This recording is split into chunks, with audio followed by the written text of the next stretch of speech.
Hello বন্ধুরা, good morning. আজকে হলো শনিবার আমরা নিরামিষ খাই। তো নিরামিষ বলে কি স্পেশাল কিছু হবে না তা তো হয় না। তাই মা এখানে স্পেশাল কিছু বানানোর জন্য বসে পড়েছে।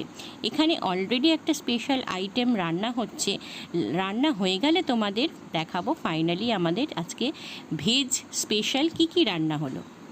এখানে দেখো ভাতও বসিয়ে দেওয়া হয়েছে, আর এখানে দেখো নারকেল কোড়া রয়েছে, আর এখানে অনেক রকম আরও সবজি কাটা হয়েছে, আর এখানে বড় বড় পটল ছুলে রাখা হয়েছে। তো দেখো স্পেশাল কি রান্না হলো।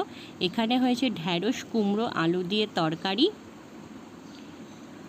আর এখানে হয়েছে আমার হট ফেভারিট একটা জিনিস, কচুর শাক, নারকেল কোড়া আর সিদ্ধ ছোলা দিয়ে। আর আজকে স্পেশাল হলো পটলের দোরমা, মানে পটলের মধ্যে পুর ভরা, নিরামিষ পুর, পনিরের পুর করা। তো চলো লাঞ্চটা করে নিই চটপট করে।